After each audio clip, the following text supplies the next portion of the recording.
Selamat pagi Pak Novi dan teman-temanku sekalian. Perkenalkan, nama saya Hizkia Nikau Harsen dari SMP Kemala Bayangkari 1 Surabaya, kelas 9A, nomor absen 10.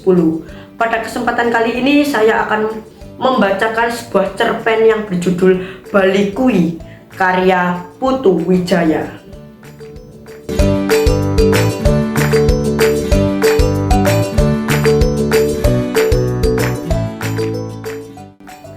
Di hadapan sekitar 300 mahasiswa di Hunter College, New York, Wayan harus bercerita tentang Bali.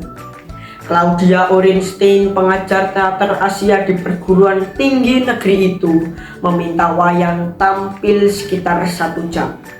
Boleh ngapain saja, menari, menyanyi, menjelaskan sesuatu, membaca cerpen, ya apa sajalah, asal Bali, kata Claudia. Wayan jadi ngeper. Pertama, bahasa Inggrisnya berantakan. Membaca iya bolehlah, tetapi berbicara di depan orang-orang yang berbahasa Inggris, ia bisa mati kutu. Di samping itu, apa yang mesti diceritakannya tentang Bali? Dalam daftar buku wajib para mahasiswa tercantum buku yang sudah komplit menjelaskan Bali. Di antaranya buku Kaja Kelot yang ditulis oleh Dr. Imade Bandem dan Dr. Fritz de Boer. Beberapa malam Wayan nyap-nyap, ia mencoba membongkar-bongkar slide yang dibawanya. Itu bisa mengisi waktu sekitar 1/4 jam. Kemudian mungkin ia akan memutar video pertunjukan Sendrati Ramayana, Kecak Dance, atau Legong Keraton. Selanjutnya ia dapat menunjukkan beberapa gerakan tari Bali. Sisanya menjawab pertanyaan kalau ada. Tapi begitu berdiri di podium melihat ratusan pasang mata menatapnya, ia jadi kelengar. Tidak hanya mata Amerika, juga ada mata Hong Kong, Jepang, Thailand, Filipina, bahkan terselip 1-2 mata orang Indonesia. Rencana Wayan buyar, semuanya berantakan. Saya minta maaf karena bahasa Inggris saya, bahasa hancur lebur. Tetapi barangkali karena itu saya terpilih berbicara di depan Anda semua. Karena paling tidak bisa, saya bisa menjadi tontonan konyol, kata Wayan membuka kelas. Para mahasiswa langsung tertawa berderai. Wayan terkejut. Ia tambah kecut hati karena pengakuan jujurnya ditertawakan. Waduh, saya jadi grogi. Maaf, mungkin saya harus permisi ke belakang dulu, kata Wayan sambil menoleh kepada Claudia yang ikut duduk di deretan mahasiswa. Menembakkan kamera untuk dokumentasi, para mahasiswa tertawa lebih keras. Wayan jadi bingung, akhirnya ia nekat. Tapi kalau saya ke belakang, saya takut Anda ikut semua. Jadi lebih baik saya tahan saja. Mudah-mudahan saya tidak kebablasan di sini, di depan Anda. Para mahasiswa semakin seru tertawa. Maaf, saya tidak melucu. Beberapa mahasiswa bertepuk tangan gembira. Loh, sungguh, sebagai orang Bali, saya tidak pintar berbicara, apalagi dalam bahasa Inggris. Terus terang, sebenarnya tak ada yang perlu saya bicarakan kepada Anda. Anda sudah tahu semuanya. Coba, apa yang tidak Anda ketahui? Tidak ada. Justru yang tidak saya ketahui banyak sekali. Misalnya, loh, kenapa Anda semua harus mendengarkan cerita orang yang tidak tahu seperti saya?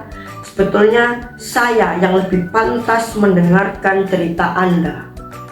Orang Bali yang harus banyak belajar dari orang Amerika.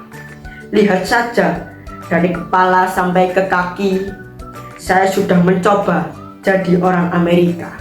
Saya memakai celana jeans buatan Amerika. Sweater saya ini juga saya beli di Loakan di sini. Dan tadi saya baru makan Burger King. Apalagi saya sekarang mencoba bicara dalam bahasa Inggris, yang membuat saya sudah stres selama 1 minggu.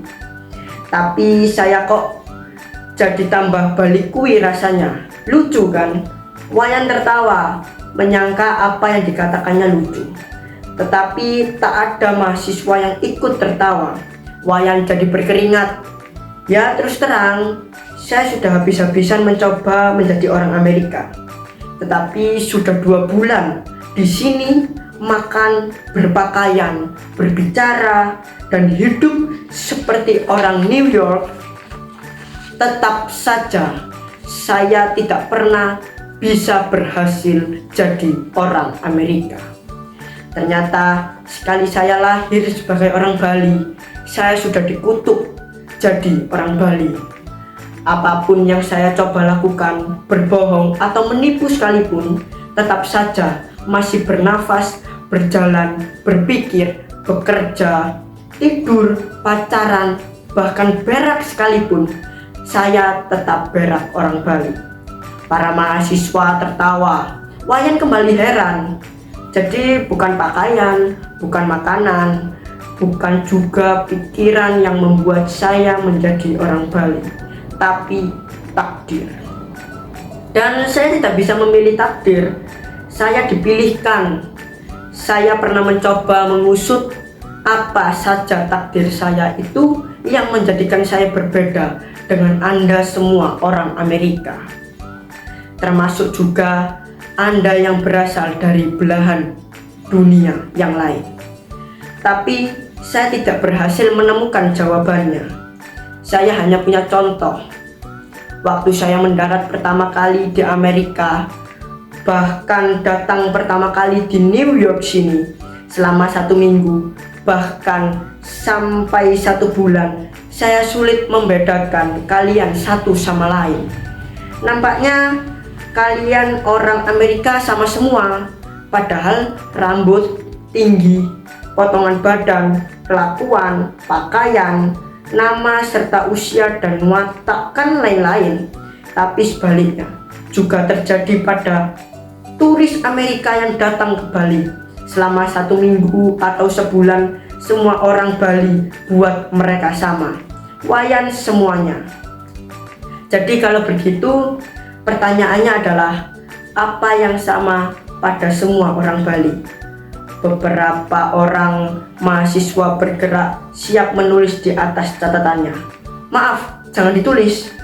Jangan percaya pada saya. Siapa tahu saya bohong atau menipu kalian, kata Wayan. Para mahasiswa tertawa cekakakan. Wayan kembali berkeringat. Orang bilang orang Bali itu Bali kui, lanjut Wayan. Artinya lugu, polos begitu. Dalam bahasa Inggrisnya apa ya? Apa ya Claudia? Claudia mengucapkan satu kata, tapi Wayan tak mendengarnya. Namun para mahasiswa mencatat. Banyak orang mencoba belajar kesenian Bali, tari Bali, gamelan Bali dan sebagainya dengan meniru pakaian, langkah, gerak dan agemnya, kata Wayan menyambung. Tetapi meskipun secara matematika sudah persis benar begitu, selalu saja hasilnya kaku. Belajar gamelan dan tari Jawa juga sama saja begitu. Tidak pernah pas, kadang berlebih-lebihan, kadangkala kurang. Masalahnya saya kira karena mereka mencoba mendekati dari bentuknya. Ya tidak akan pernah klop. Karena itu mempelajari Bali, mengajarkan Bali, sebaliknya juga mempelajari Amerika dan mengajarkan Amerika. Yang selama ini dimulai dari bentuknya saja harus dihentikan. Takdirnya lah yang harus dipegang. Baru kalau itu dipahami, tanpa belajar pun Anda semua bisa menjadi penari Bali dan tahu tentang Bali. Claudia memberi isyarat pada Wayan dengan menunjuk jam tangannya. Tanda waktu sudah berlalu. Para mahasiswa berdiri siap-siap untuk pergi. Wayan kontan berkeringat. Loh, saya belum sempat lagi mulai. Kok waktunya keburu habis? Ya sudah, maaf saja. Sekian dulu, kata Wayan menyesal sambil memandang Claudia seperti orang kalah perang. Para mahasiswa bertepuk tangan. Jakarta 17/5/2002.